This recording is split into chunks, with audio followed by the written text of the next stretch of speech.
Intelligent Ramblings with your host, Bill Lofton. Co-hosted by Gary Glenn and William Howington with help from John Cohn.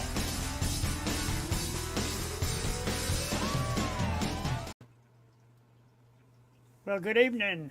This is Intelligent Ramblings, and I'm Bill Lofton, your host, with my co-host, Mr. John Cohn. Hi, Bill. William and Gary are off in Never Never Land, and hopefully they'll be back next week. And you never know, they may just decide to interlope in here with us at some time. Maybe one or both of them will get online and get in here. Here comes Gary, it looks like. Yeah, well, how nice of him to show up. Well, he did show up. Finally got it working. Nice. Well, that's what happens sometimes. Technologically speaking, tech is really good, and sometimes it's really bad. So, you know, what can I say? Anyway, Looks like we're did here. you guys get any damage from the storm? We were lucky. We didn't have much at all. A few Well, I had a few medium-sized limbs down. You know, I had a one sweet gum limb I'd say about that big around, about 10 foot tall, went through my greenhouse. But not enough damage to the greenhouse that I can't fix it I got duct tape. I can fix it. So it won't leak next year, but that was the extent of it. I mean, around here, the highest wind we got was like 33 miles an hour. That was it. we had a lot of leaves and rain and wind, and I had a few. You know, Bill, that big tulip poplar I got in my backyard, it was shedding some limbs, about as, maybe as big around as your arm, maybe 10 feet long. Some of those fell down. It took me about, 15, 20 minutes to clean it up. It wasn't bad at all where we were. Now, we're up in Tennessee now, and the portions of this state, and particularly North Carolina, just got hammered. I mean, they were just, oh, man. Well, we're going to come back to Helene here shortly. I wanted to go ahead and get into something we don't like talking about, but it's getting to be a point where it has to be talked about. After pressing an Israel-Hezbollah ceasefire, the Biden administration shifts its message. The Biden administration, they're saying that significant difference between Israeli actions that have expanded its war against Iranian-backed militant groups Hamas and Hezbollah, and Iran's retaliatory missile strike against Israel, well, that's a whole new ball game. And now they're looking at it very differently. I mean, that's a sovereign nation. We're not talking about a bunch of terrorists. We're talking about a sovereign nation, Iran, launching 200 missiles at Israel. It's a whole different ballgame. And we just sent some troops over there. I don't know how many we got over there now, but I got a feeling we're going to be sending more. Well, that's that's a whole hornet's nest of things to stir up over there, because those people are going to try to back one another up, and I fear that it's going to expand the war in the Middle East. And you're going to have the Israelis on one side and just about everybody else on the other. I don't know how many of the modern Arab nations will stand aside or refuse to take part. Of course, they're going to be criticized by the religious hierarchy over there if they do that. It's a mess. But, Iran, they've got to know when you hit Israel, they're going to hit you back. Yeah. I mean, they've always done that. They've never not done that. So okay, maybe that's what they want. Maybe they want an escalation of things because that's sure the way it looks. Because we all know what's going to happen. I mean, and they've already said we're going to get them. We're just not going to tell them when or where. Yeah, I agree Oh, with what you said, Gary, that it's going to expand and go from Gaza to Gaza and the West Bank to Gaza and Lebanon and now Iran. It's just going the wrong way. Well, every war that we've been involved in, we stage troops. We start building up, and then we start taking part. You can go back to World War II, Korea, Vietnam. We send them all over there, and then we start. And we're starting to send them. And we're sending them a little bit at a time. Yeah, yeah, I agree. and it's the same in you know, we got in that snake pit, which is Afghanistan, which is where all military operations go to die, I think. And we did have more success in under George H.W. Bush in Kuwait, things like that. But that wasn't pretty. And I'm afraid that if we're not careful, we're going to be back in the same thing again. Well, it's Yeah. not like Too bad. traditional warfare. This is going to be house to house. You know, I mean, we Mhm. don't bomb like Israel. They just take out a whole building. If they think there's some Hezbollah leadership in this building, they just take the building. Yeah. There's no, you know, they're New Testament. I mean, Old Testament. I mean, light them up. Eye for an eye.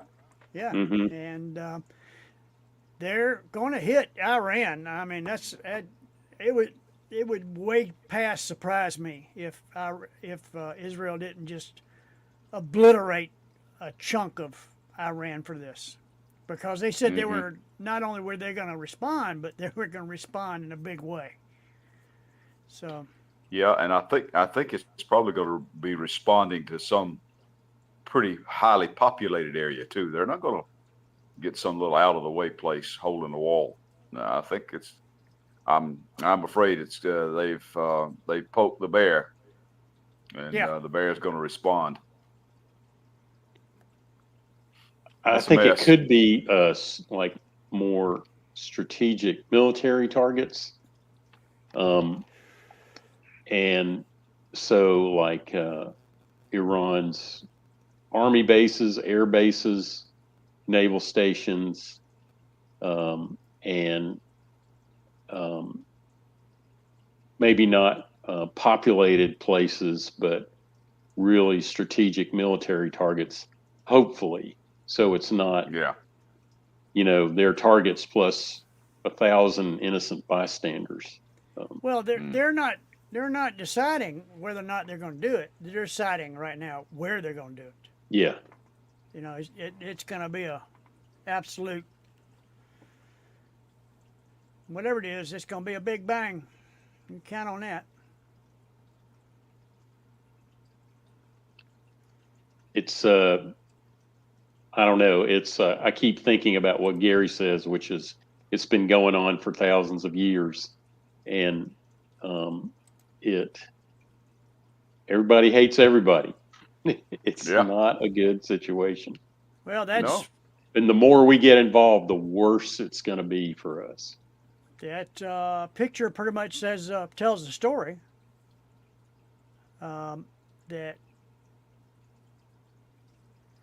That's what they do. They take down buildings, and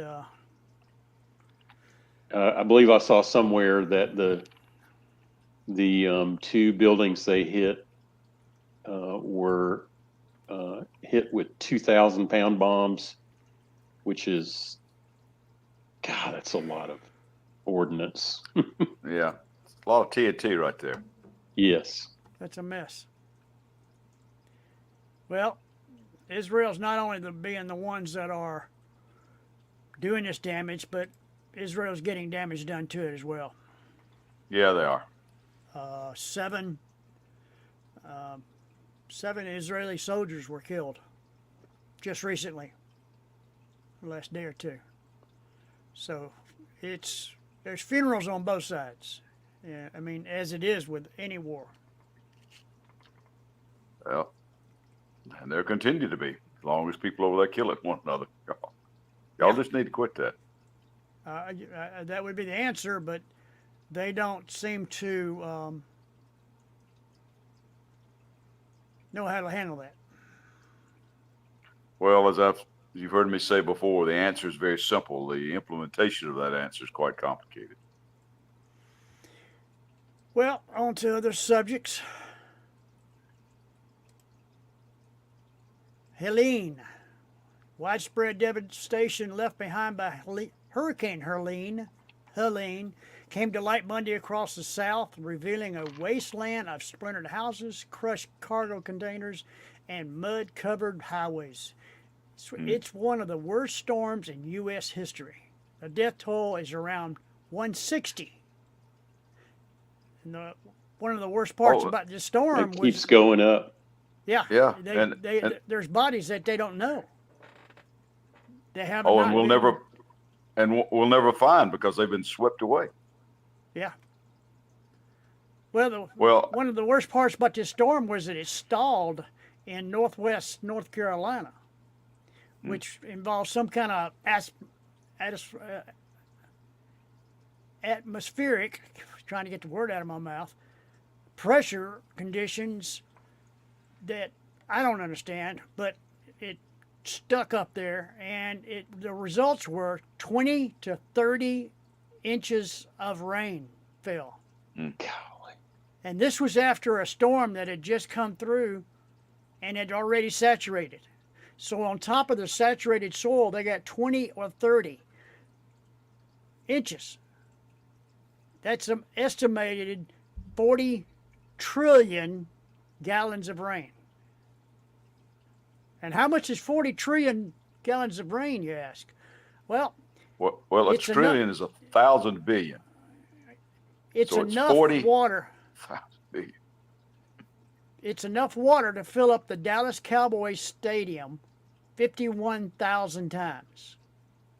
Golly.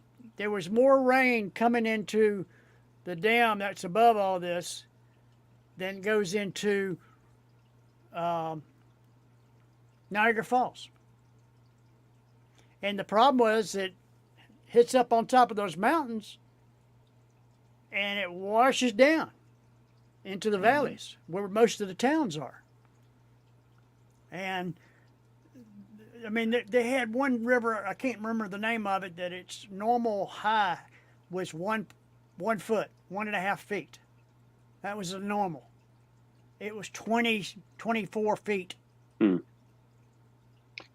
I know the Swannanoa River in particular flooded terribly. And I heard people talking about the Pigeon River also, which runs right alongside I-40, the part of I-40 that washed out. And the Pigeon River is about a foot deep. And for a river like that to be flooding at 20 feet is just an amazing amount of water. Yeah. I saw, first of all, I think I understood them to say there's certain sections of those interstates up there that won't be open until next year because they're just washed away. And then they're gone. Yeah. Well, I'm up in a part of Tennessee that's not really been affected that much. You know, the storm skewed to our east up there and hit that portion of Tennessee and North Carolina. But we were on a pontoon boat today, and the guy had pulled out his camera and showed me a picture of a lake in North Carolina, and the lake looked like a dump. I mean, you couldn't even see water. There was so much stuff in that lake that had been washed into it and washed down. It looked like you could walk on it. I think was it Lake Lure by any chance? Might have been. It's stuff like this. Yeah. Stuff like that. Yeah, and that's all you could see. You couldn't see anything except just It looked like somebody had blown up a dump in a lumber yard and just laid it on top of the water. Golly. So, oh man, we dodged a real bullet where we were. We did Well, too. think about if it had gone the way the prognosticator said it was going to go to the west of Atlanta, we would be the ones that would be having no power right now. And we would be the ones that had this kind of devastation. Well, I don't think we would. If it had gone, this is a once in a 10,000 year storm. To go have not only the rain that we got like 6 inches before the storm ever even got here. Mm-hmm. Yeah, that was another system that was coming down from the north. There was another low pressure system, which And brought it a whole bunch basically of rain. made it to where it was holding it and forcing it in a certain way. And the chances of this ever happening again in our lifetimes are probably none. And in the next 1,000 years, it happening again are probably possibly none. Because it was just the exact right conditions for what had happened to where it turned like that. And then when it got to Appalachia, it basically sat there. I don't know. I think hopefully we never see another storm like this, but I feel like we're probably going to see more of them like this. Yeah, I'm afraid you're right, John. Because y'all remember a couple of years ago, it wasn't this bad, but there was one that swept in, did a whole bunch of damage in North Georgia. People got out their chainsaws and trying to unblock roads and clean up their yards and stuff like that. It was nothing like this, but it was pretty bad. And I'm afraid you're right. I'm afraid the heating that we've done is going to make these storms increase in intensity and frequency. And I don't know if we'll see one like this anytime soon, but I think we'll see some more kind of like this if we're not careful. There's another one kind of brewing in the Caribbean right now. That's the maps show it coming up through the Gulf states. But oh my gosh, it's weird. I don't want to think about it. It's not, I was reading something to say, it was like, oh man, this is kind of scary. I was reading something today that pointed out that it's not a guarantee of anything that you're not on the coast. You know, you can be in the mountains, you can be anywhere. The storms are such that, you know, they can do damage 50, 100 miles or farther, as we just saw. Well, one guy was asked that lives up there, why weren't the people prepared for the hurricane? He said, that's like Florida being prepared for a snowstorm. It doesn't happen. We're 300 miles inland. Yeah. We've never had to worry about this. You hear a hurricane, you go, oh, well, we'll never see it. We'll get some rain maybe, but that's about it. Those people don't prepare for hurricanes. I mean, and you're right, John. It can find you pretty much anywhere if it wants to. Yeah, the only thing you don't have to worry about maybe is the type of flooding that they had when you're adjacent to a river or a creek or something like that. But even on the side of a hill, enough water washes down, you could get a mudslide. I mean, so you're right. You could have kind of damage anywhere you want to go. On to the vice presidential debate. They seem to keep it pretty civil and a policy-heavy discussion.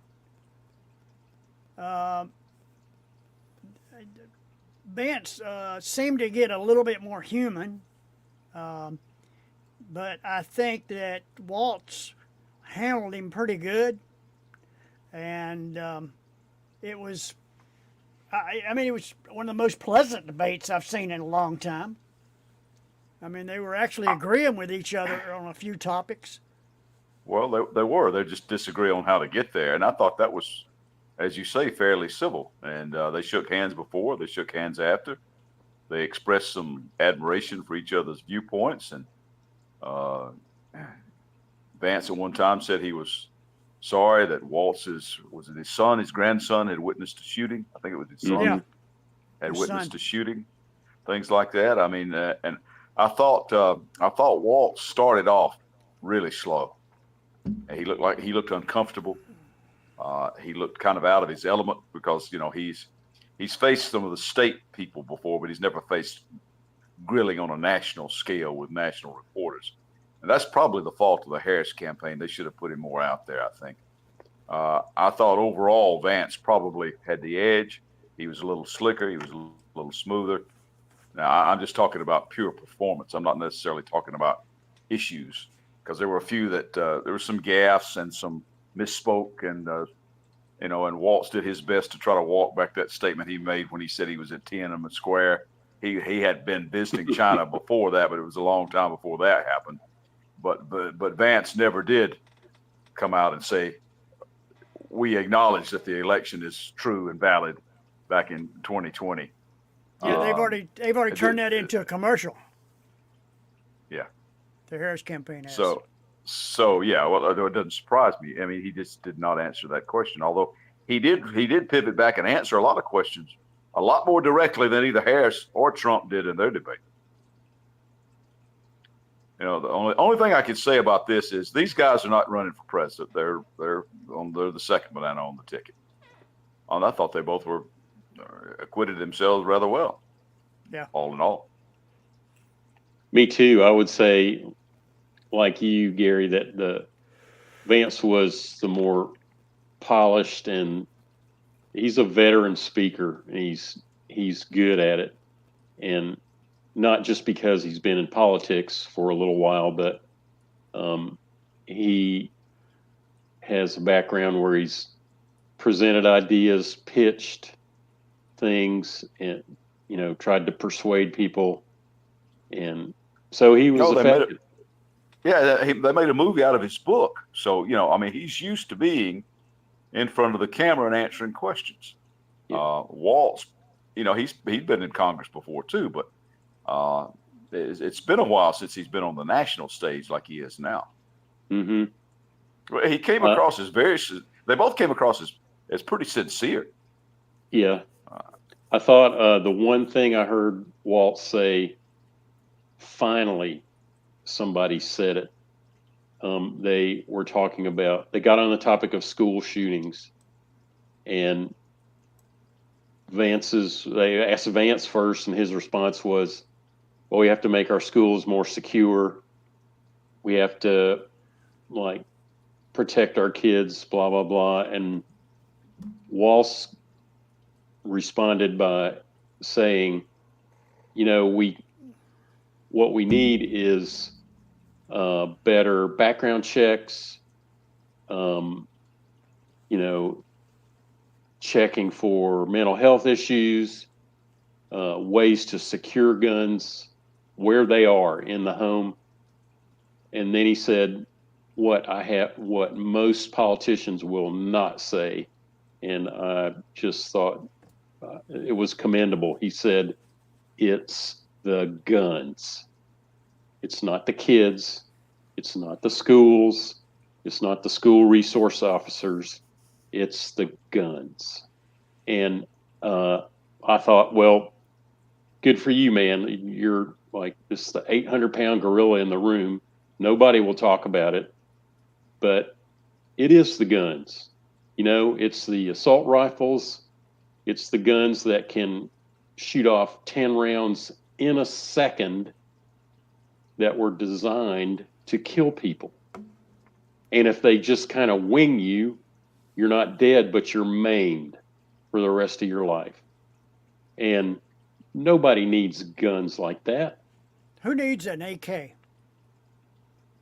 Nobody, unless you're in the military. Israeli or Iranian army right now. right now, yeah. You and I don't need one. There is not a single thing that we need. Hunting, target shooting, they're not target weapons anyway. They're designed to put a bunch of lead in the air, make it go really fast, and kill a bunch of people. Civilians don't need that. And he said it, not to go on for too long, but he said, it is the guns. And I thought, good for you, brother. When It really is. He admitted that he had a gun, and he talked about going hunting when he was a youngster. And he said, I used to keep my rifle in my car, in my truck, because we wanted to go hunting after Pheasant we got hunting. out of school. Pheasant, that's Yeah. right. Pheasant hunting after Pheasant school. hunting. Yeah, you had a So, I shotgun, mean, I'm sure. That tells all the Republicans that he's not going to take their guns. Him and Harrison going to take their guns. They just need they want to figure out how to keep people from killing people with them. And like you said, John, it was the guns. Who needs a damn AK? You don't.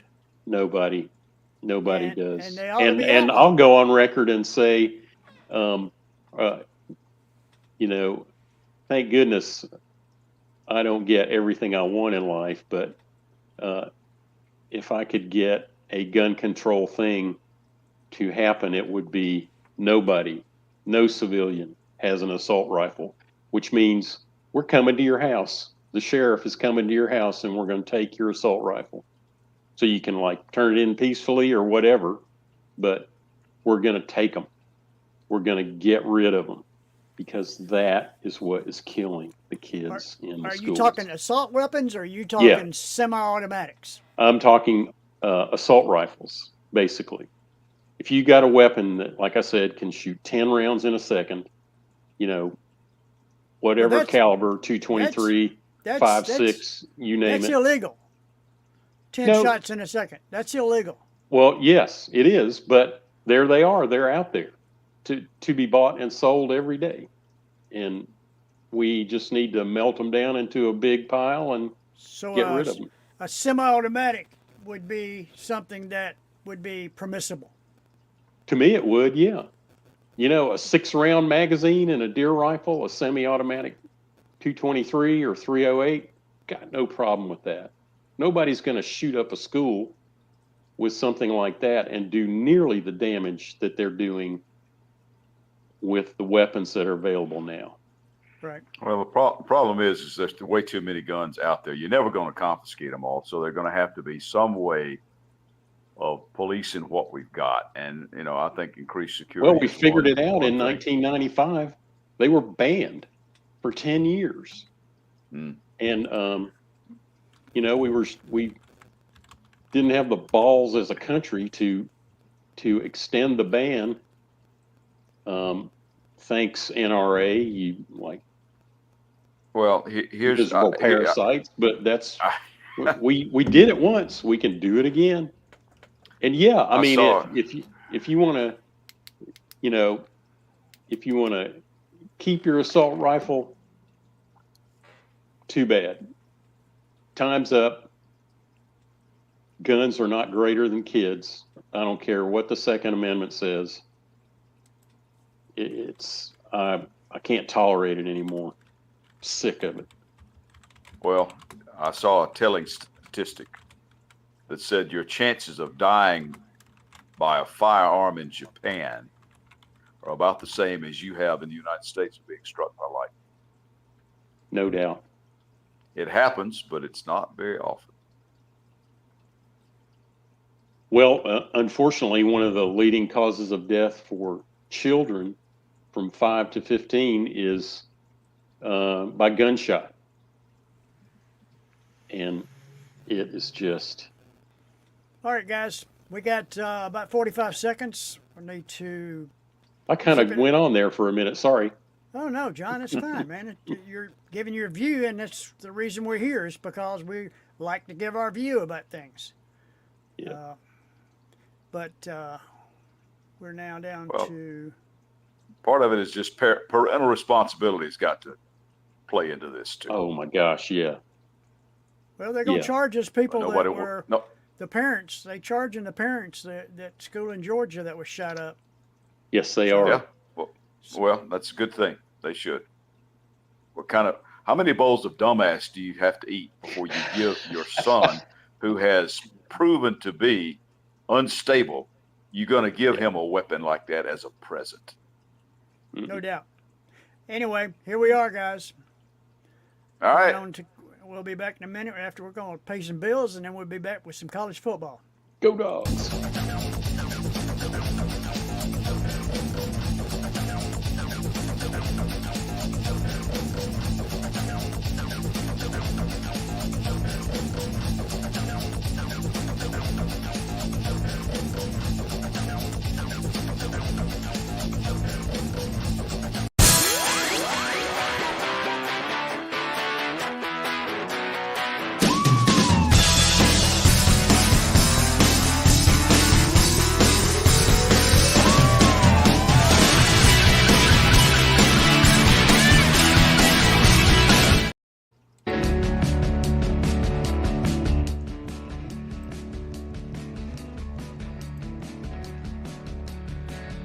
All right.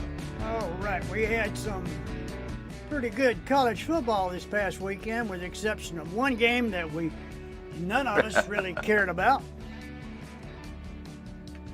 Well, John got it right, though, anyway. I got one right. Even Well, a I got blind it right. squirrel.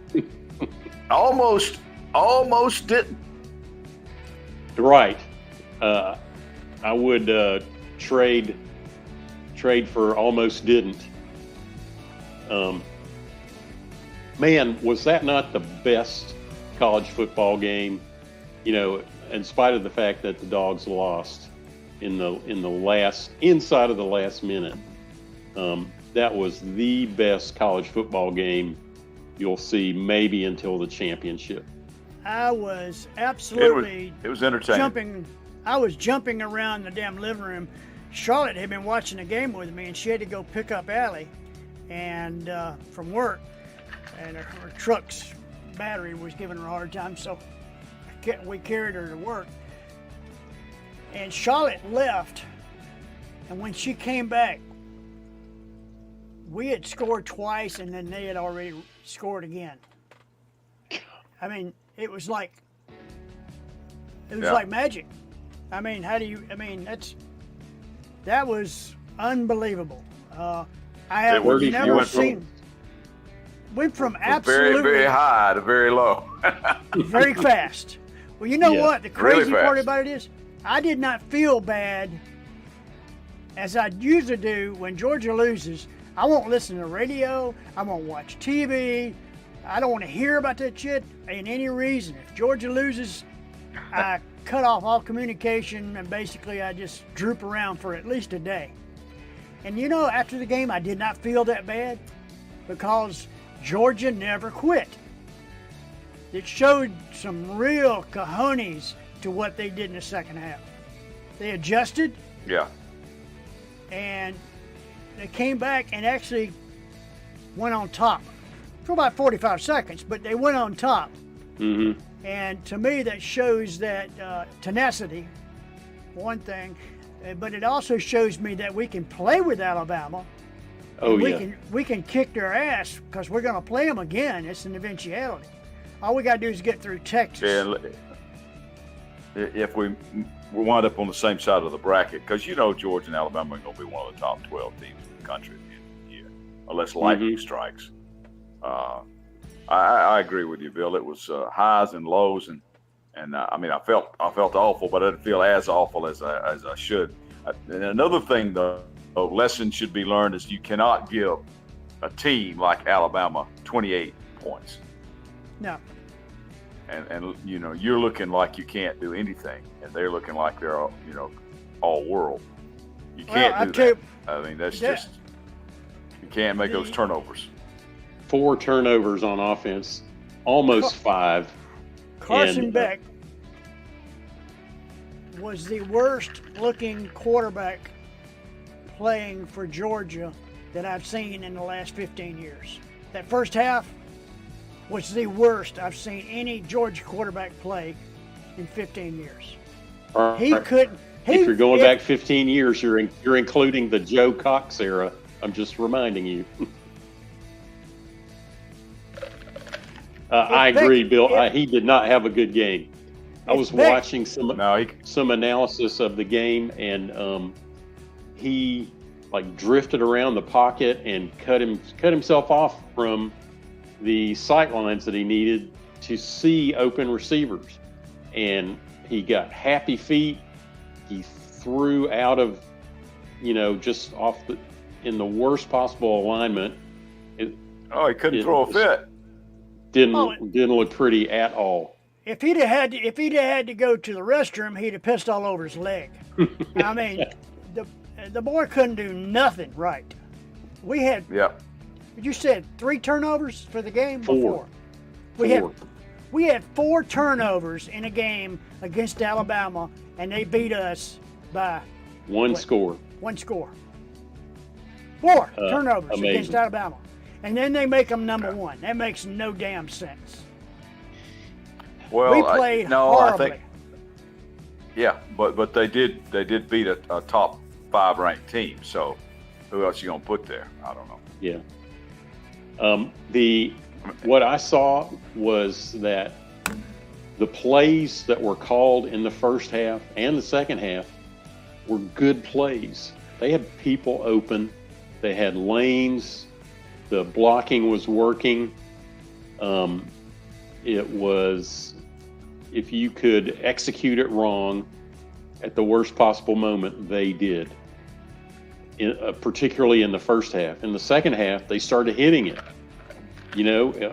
ETN didn't, was patient a little bit and waited for the hole to open up instead of just trying to bounce as soon as it didn't look good. And Beck was able to find the open people. The plays were the same first half to second half on offense. They just didn't execute at all in the first half. Well, and the key is, and earlier in the day, I had told my oldest son when we were watching his son, my grandson, play ball. I said, we got to get after that Alabama quarterback because he is really good. He was the fastest man on the field. Period. Mm-hmm. Wide receiver, running back, didn't matter. Jalen Milroe can burn.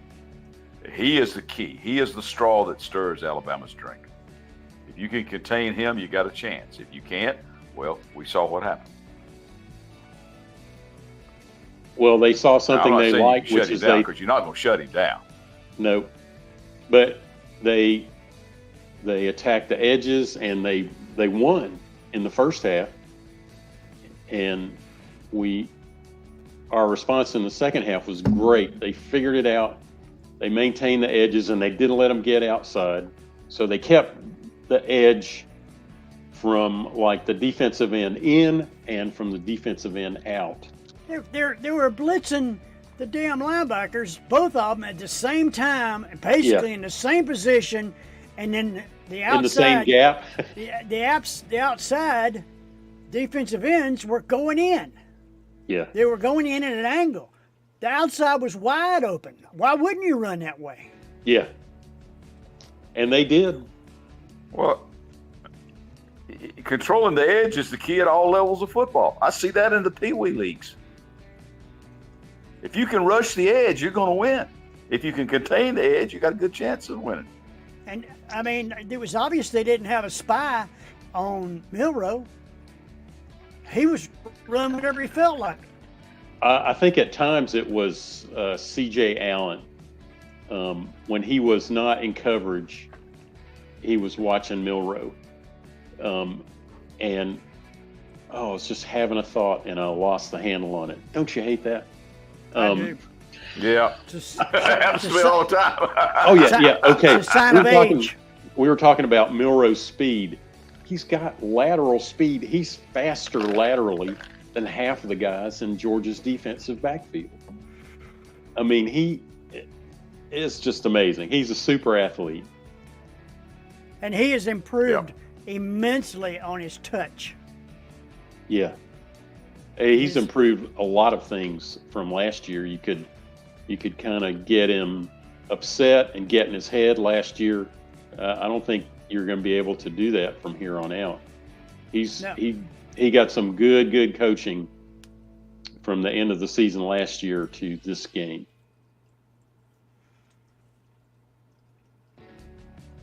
Well, y'all ready to get it some picking? Yeah, Let's do it. Let's do it. Alabama at Vanderbilt. I would love to see the Commodores march all over to the damn Tide. But this is too much to ask. Alabama by 21. I concur. Poor old I think Vandy. they're riding high. They're riding high. They got that new #1 ranking, although it doesn't mean a damn thing right now. But you know, it's they're feeling their oats right now, and Vandy's the next victim in the hopper. Figured everybody would agree on that one. It'd be an easy choice. Iowa at Ohio State. Ohio State is one of the premier football teams in the country and will prove it to Iowa, which has a really good defense. Ohio State by 7. I think Ohio State will have the edge. I'd love to think Iowa, the Hawkeyes, could stay with them. They've improved their football program. If they could get up there with their wrestling program, it really would be something. Mm-hmm. But Well, they wow. are. If it I think was they're a at good team, Iowa- but they're not Ohio State. If it was at Iowa, I would have picked Iowa in an upset. But it's at Ohio State. And that's a tough place to play anyway. So that going against them, and Iowa doesn't have the offense to keep up with it. Ohio State has got a really good offense and a really good defense. They got a lot back from last year. Yeah. I pick Ohio State to make the Final Four this year. Tennessee Volunteers at the Arkansas Razorbacks. It's at Arkansas. But Arkansas is not very good. Tennessee by 28. I think Rocky Top will be played a I lot. think I agree with that. I think they're going to run them out of the stadium. It's going to be pretty tough. Well, Auburn. Tennessee's got a chip on their shoulder. They want to prove they belong up there with Alabama and Georgia. Yeah, All those other they do. people that mentioned in Yeah. the conference. They've been They hurting really for want to prove that. 15 years, and it's finally turned around for them. Yeah, and Auburn versus Heupel's a good Georgia. coach. You know, I kind of feel sorry for Auburn coming to Athens to face some pissed off dogs. Not really. In a rump, Georgia by 21. Yeah, it couldn't happen to a nicer university. Yeah, they the picked people who are confused about whatever their motto or mascot or whatever they are, you know, the school with 13 different nicknames. Oh my goodness. All right. Michigan State at Yeah, I think Oregon. the Dogs. This will not be a friendly welcome to the Ducks' den. Oregon by 21. Yeah, the Oregon hard to handle on their home pond as it is. So I think the Spartans are in for a whipping. May not be by much, but I think Oregon will have it. I think they're playing them at Oregon, and Oregon's finally getting whatever was wrong with them at the beginning of the season fixed, and Dan Lanning's going to lead them. I put them in the top 5. Absolutely. I'd say that Oregon will win, but I don't know about 21, maybe 14 or 17. All right, we'll talk about this next week when I'm. Want to see, guys? I told you. UCLA at Penn State. Welcome to the Big Ten, UCLA. Penn State by 28. They got them at home, and UCLA is pretty much terrible. They've won one game or two. I think so. Oh, yeah. They beat New Mexico, and they beat Hawaii by 3. So, There does are that high tell you? school teams that could beat Hawaii.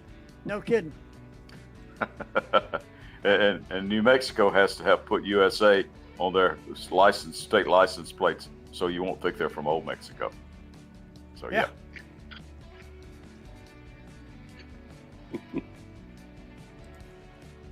Miami at California. Miami will have time to work on their suntan. Miami by 21. I think the Hurricanes will blow into California and take care of the Bears.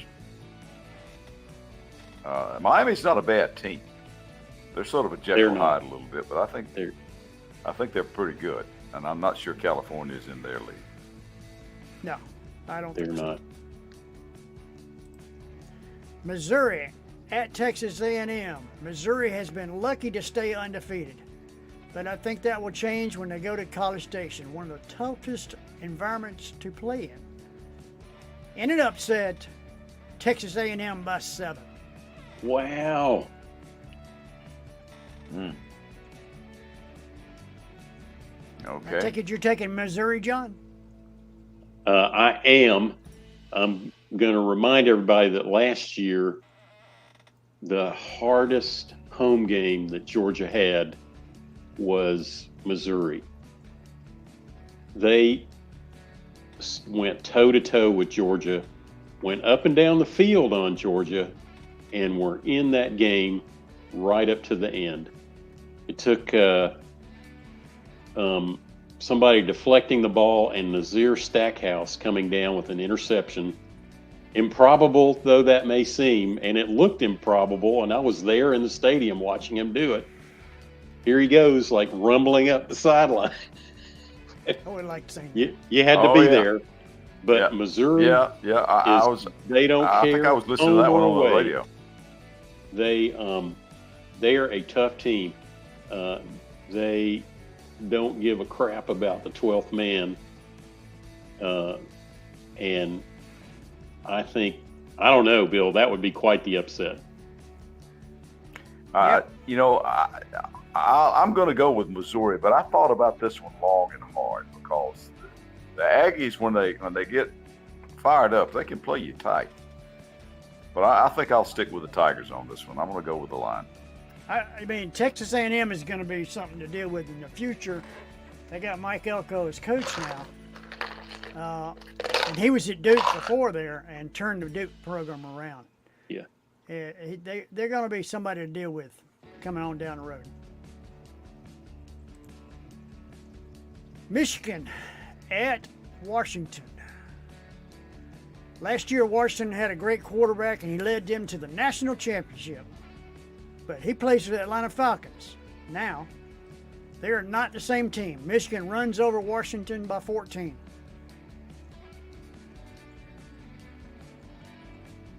Michigan lost a lot from their national championship team, no doubt, but Yeah. it's Michigan. And we're not talking Yeah, and they're Michigan of still 10 pretty years good. ago that lost to App State. We're talking about Michigan that's still, a top 10 team. And Washington is not a good team this year. Their record indicates they're a very, very middle of a pack team. I'm I going with agree. the Wolverines. Yeah. I was going to say the same thing. USC at Minnesota. The Gophers came close to taking out Michigan last week. So did USC the week before. Minnesota will not be able to handle that intensity twice. USC by 7. The Trojans are a little better than I think everybody thought they were going to be this year.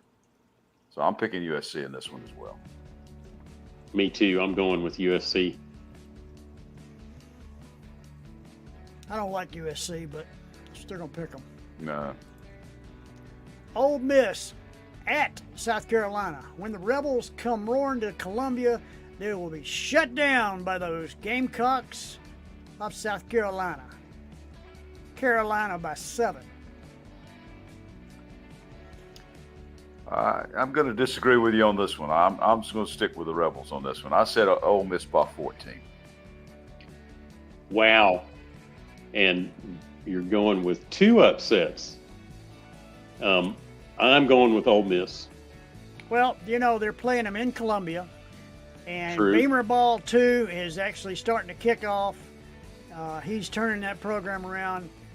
I think he's a great coach, and this would be a Agree. marquee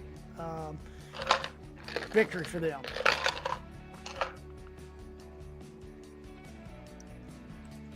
Y'all know how I'm gonna pick this. Clemson at Florida State. In print in a large letters, blowout alert. This will not be fun for Florida State. But Clemson by 28. I can see that. I disagree a little with the margin. I said Clemson by 17. I think the Tigers are slowly and very surely and deliberately making themselves into a pretty good football team. I think I want to amend my pick to say that if Clemson's quarterback, if their good quarterback shows up, then it's going to be a beatdown. Florida State doesn't have a chance. If their bad quarterback shows up, then Florida State will keep it close. Not the whole game, but they'll keep it close. And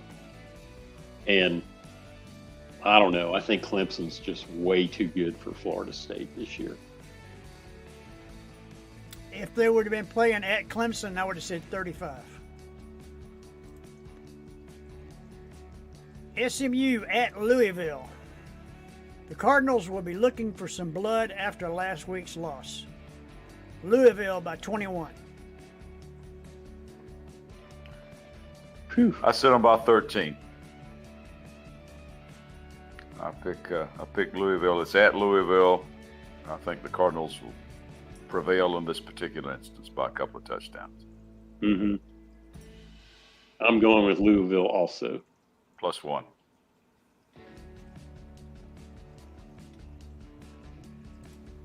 Syracuse at UNLV.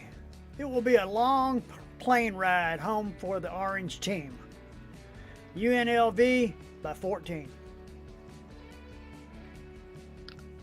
I picked the Running Rebels by 6. I think the odds favor Vegas. Haha. I'm going out on the upset branch here to say that Syracuse sneaks up and wins this game. Oh. You heard it here All first. right. I heard it I there heard it. first. Well, let's get down to some You'll predictions. remind us of it. I'm sure Oh, yeah. I'm sure they'll be reminding us about it. The predictions. Who's in the lead? Gary, We John, got a three-way and Bill. tie, don't we? Three-way tie at 75%. William's still down at the bottom at 70. Well, William picks upsets all the time. Well, this week We I'm gonna be, are nothing if not average. Well, a little better than average. 75 no, versus 70. Yes. A little better than average. Not much, but a little bit. We'd still be making money. that's true. That's You're true. right, 75% of the time, yeah.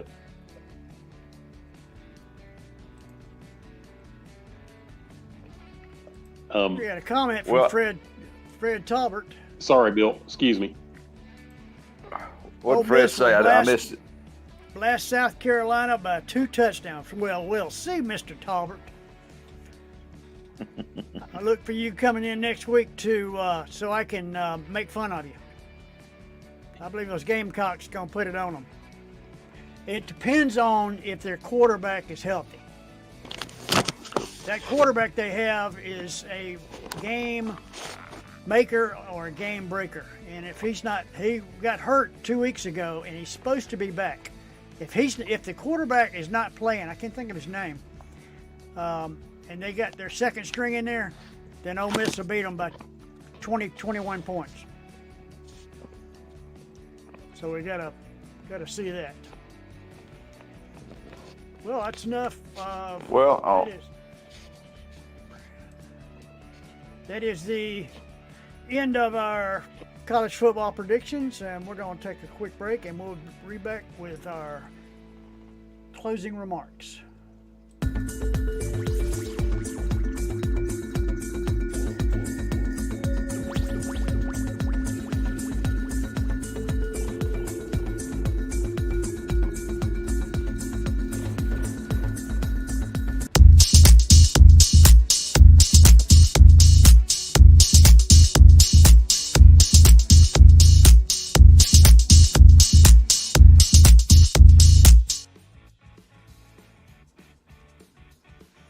Well, here we are for our closing remarks.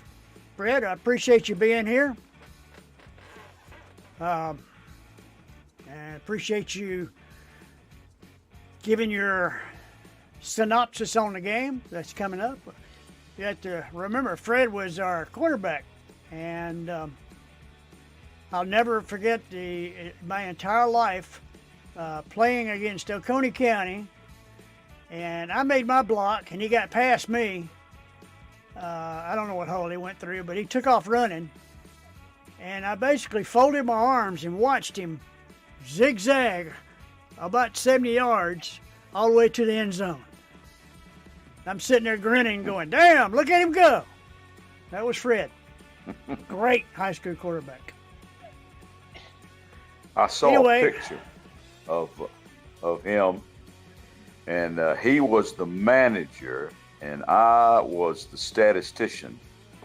I wrestled during the winter, but then I also kept statistics for the basketball team. Freddie was the manager. I think he was an 8th grader, and I was the statistician for the Jefferson High School boys basketball team that went to Macon in the Final Four that year. What was that, 1970 maybe? I think it was. And he looks like he's about 4 feet tall. Well, I wanted to give out a big shout out to those in the storm ravaged areas. We're thinking about you. We're praying for you. You can look on my Facebook, and I'm posting anything I can find that will be of benefit for people. The one most remarkable things I've seen so far is the fact that Appalachian State University, App State, in Boone, North Carolina, opened up their main dining room. And it's not just for students. It's for whoever wants to come in there and eat. That's in Boone, North Carolina. And there's been a lot of other situations like that. Well, I am encouraged, and October is Be Kind to Others month. I am encouraged by the tractor trailer truckloads of stuff being shipped up there. You know, boys, we get a lot of, you and I and the rest of us, we get a little cynical at times. But, you know, there's some good people in the world, and they step up at times like this. And that's good for me to see, and good for me to know and be reminded of every now and then. It really is. I was in a situation today where the guy had a business, and he had a big box. They'd already sent a whole truckload of stuff up to that area, and he was sorting up some stuff through another box they were trying to fill up and send it up there. So, yep, prayers, thoughts with you. If you can make a contribution of any sort, feel free to do that. There are a lot of agencies that will take your money, and there's some that will take it and absorb the cost of the administration. I urge you to look around and find the people that'll contribute the most. I mean, if you give $50 for relief, you want to know that $50 goes to relief, not to some administrators. So check it out. Also on the public send them your service, money or your stuff. Also on the public service announcements, Lake Lure Baptist Church, 6837 U.S. Highway 64/74-A. Lake Lure. They have showers, restrooms, and meals, 12 to 5 p.m. It's available to everyone. Also, attention anyone in Western North Carolina and Eastern Tennessee, cell phone carriers have unlocked their towers for any that are still standing No matter what phone service you have, you can use their towers. You just have to make sure to turn on the roaming feature. That's the most important, the roaming feature. There are several Starlink stations set up. Heads up, if you have an iPhone, you can turn it on satellite mode. Also, OnStar has activated crisis mode. Remember, you can search for other wireless networks that might be open. You can use Wi-Fi calling to call for help or family. One more and I'll be done. All right. Blue Roof through Army Corps of Engineers. Blue Roof through Army Corps of Engineers. Number is 888-766-3258. It's an important number that you want to write down. I'll call it out again after I finish this. This is who you call to get tarps to cover your roof while you're waiting for the roofing company to put on your new roof. They put them on for free. It's part of your tax dollars at work, so don't be afraid to use it. That number is 888-766-3258. Call them. Get you some blue roofs. We hope you the best, and all y'all are in our thoughts. Amen. All right, man. Have a good night. Thank you, Bill. You too. Thank you, everybody. Oh, Fred just noted that the Braves are ahead 1-0. Oh, well, since you brought it up, they are the perfect example of what Munson used to say. Your schedule and your injuries determine your season. They did a great job just to qualify for the postseason. I mean, a great job. What they've gone through. Yeah, they did. Folks, have a All good right, evening. go Braves. Amen. Good night. Go Dogs.